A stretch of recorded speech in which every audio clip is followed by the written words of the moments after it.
Alright everyone, welcome back to another Star Wars Galaxy of Heroes video with Fat Phil, and today we're going to be talking about the bonus drops that were data mined for Gungans a little bit over a week ago. We're going to be getting into whether or not this is a good idea for you to hoard for, whether you should kind of pump the brakes and just bide your time. Because one of the things that I think happens is we kind of get this knee-jerk reaction to just hoard, but don't really ask the question of, is this a smart decision for our account? So, like and subscribe, comment down below. Let's give a massive shout out to the channel members for their continued support. If you're ever interested, that link is down below. I got to get back into live streaming, guys. I know this month has just been terrible. You know, traveling for work was brutal. Never want to do that again.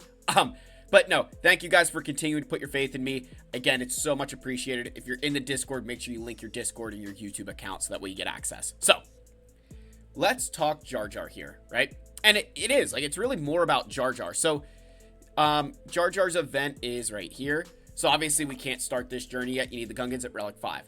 So the data mine that I'm referring to, in case you did not see it, is right here. So in the data mine, it says that there's going to be Boss Nash shards on light side and dark side battles, June 3rd to the 6th.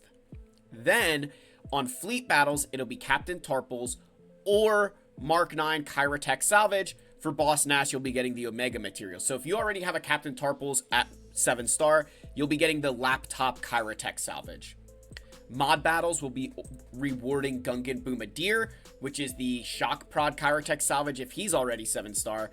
And then Gungan Phalanx, if you have Gungan Phalanx at 7-star, is in Cantina. And if he's already 7-star, you'll get Zetas out of the Cantina. So those will be happening during that time. So a lot of players, again, are in this position of, I've just got to hoard and hoard and hoard.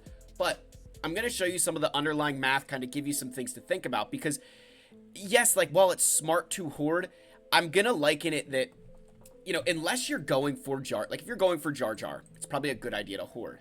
But let's say that you're not planning on getting Jar Jar now, and you're not getting him even, in, you know, later on. That hoarding for this event would be the same thing as me going to the store for size 3 diapers for my daughter Charlie. Right? She's in size 3 diapers. If I go to the store and see that size 5 diapers are buy one get one free, and I'm like, hey, it's smarter for me to buy these are on sale. Well, she can't use them, right? So they're just gonna sit and collect dust, and so I spent this money that did nothing for me because she can't use them yet. I still had to go buy the size 3 diapers anyway. So I kind of liken this to that a little bit, that, like, yes, it's the smart financial decision to hoard because of the crystal cost, but if you're not going to get Jar Jar right now, it's probably not even worth going for him at all. So here's kind of the way to think about it. Jar Jar's event dropped May 2nd, and they said that roughly every 3 months. So you figure August and then November for his returns, and then even after that would be February 2025. So with Jar Jar, this is one of those situations, right? To echo Grandmaster Yoda, do or do not. There is no try. Like, you should not be sitting there thinking, yeah, I'm going to try to get Jar Jar in 3 months. Like, you need to commit to that. You've either got to commit that you're going to get Jar Jar in 3 months or resign yourself to 6. Because it's a 3-month error if you're wrong. This isn't Bo-Katan or a Galactic Legend where, okay, you miss a Territory War or a GAC and then you'll get them. Like, this is a 3-month time that if you don't get Jar Jar, it's 3 months until he's back. So you cannot afford to make a mistake and, oh, I did the math wrong and now I'm not going to get him. Like, you've got to be really certain you're going to get him in 3 months. So what I would argue for most players would be, I would not put gear into your Gungans until you are, like, Jar Jar's event is here, boom, I'm throwing gear on them. Like, I would be so, not that they're not a good team without Jar Jar, but I think I'd rather put it into some other things that could be cropping up and then eventually save that gear for Jar Jar when that event does roll back around. So with that, let's kind of get into what I'm doing for hoarding. So I did start my hoard today. You know, that was something that I was doing. I'm like, I'm going to start today. So the big thing here with Captain Tarpals, I'm going to grab the Kyratech. You know, it's free Kyratech. I may as well do it.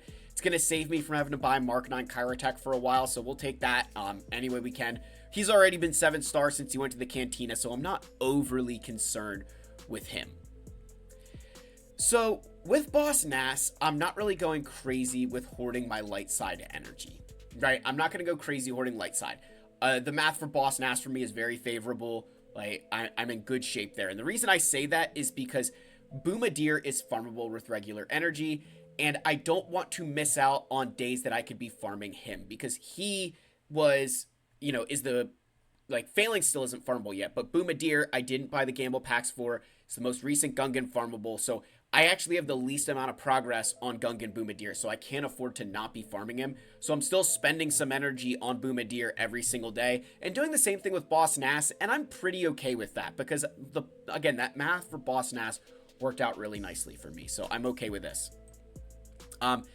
Obviously, Boomadeer being, I've got to remember, I believe Boomadeer, that is the mod battles, so that's going to be a big priority, along with Gungan Phalanx in Cantina. So these two characters right here will be where I'm going to be really honing in on. If I spend any kind of extra bonus crystals, it will be for these characters, because I want to make sure that I just really crush this, take advantage of these bonus drops, and potentially put myself in a position where I don't have to spend, the 50 crystals a day to refresh their nodes for extra attempts.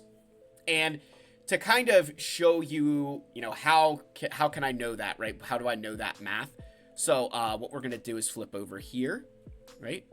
So I created this little table here just to say, all right, here's me getting Jar Jar.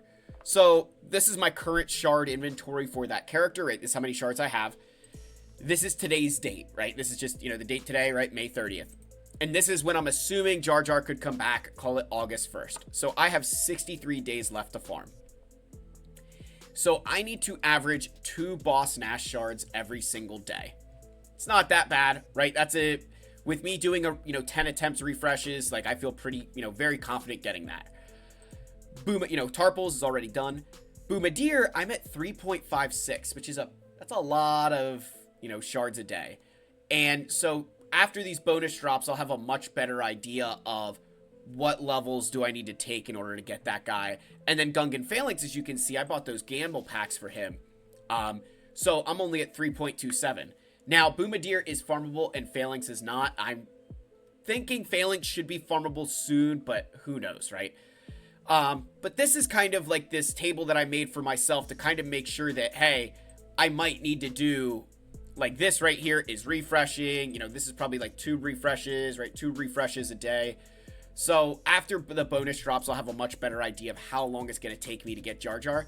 And just to show you guys, even if you were like similar to my account here, just to show you some of this math, if I was to extend this to November, look at how much easier that becomes, right? Like, you see how quickly those shards drop. And then just to put that into perspective a little bit more, say you've done nothing, right?